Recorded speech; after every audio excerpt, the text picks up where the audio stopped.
wondering if you're wondering if I'm wondering about you.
don't have to be employees there. You don't have customers. So it takes that entire community to come back together, the fishing side of it, the recreation side of it, the bars and the restaurants. So that whole thing has to come back and ships in. They can bring trailer homes in. But again, they're going to be exposed to potential future hurricanes. The problem with trailers, they're very expensive. And the return on the trailer, as we did in Louisiana last year, the 3 to 4 months to repair their home. So there's an awkward trade-off there for that amount, for that cost. In addition, and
precipitate.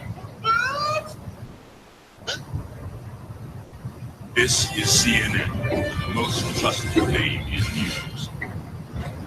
Obviously, IRMA is much weaker, as we just heard, still bringing a dangerous storm surge flooding into Jacksonville, Florida. That's where we find CNN's Kaylee Hartung with the latest conditions. So just explain how bad the flooding is in Jacksonville tonight. I assume some of the water has started to recede. Has it?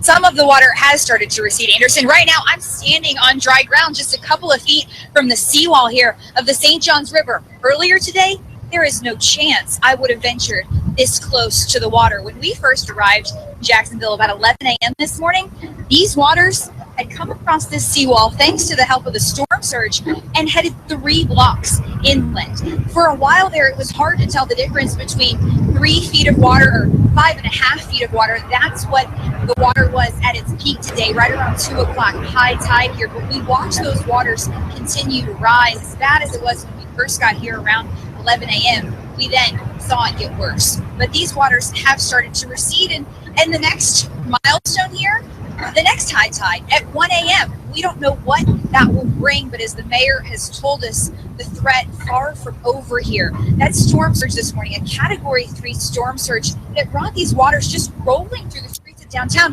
At times, those waters were white capping, and it wasn't just the water that you saw flowing, but it was the wind that would come ripping down these streets. When you've got high rises here that can create a wind tunnel for that wind, it was ripping up the water that it would hit. That was the spray we were feeling all day. It was a very bizarre feeling to not feel any rain falling down as you saw these waters continue to rush. It was just the water that wind, that incredibly powerful wind, was whipping up all day. And is it areas beyond the downtown that have been affected? Absolutely, Anderson. We spent our time today in the Central Business District because that was where we were seeing so many of these powerful pictures. And being right here at the edge of the water, it was easy to see where it was coming from. But there are so many areas of Jacksonville that have been terribly affected by these same waters. Just behind me, the Riverside area, Ortega and San Marco, residential neighborhoods, Anderson, where we can only imagine rescues will continue to take place in the coming days. Kaylee, I appreciate you being there. I spoke to the mayor of Jacksonville, Lenny Curry, a short time ago. He said that the situation is not good at all. It's not over yet, as Kaylee referenced. Now, we want to play that interview again because what the mayor had to say, we think is important for you all to hear. Mayor Curry, just in terms of the latest on the flooding in Jacksonville, what are you seeing now? How bad is it?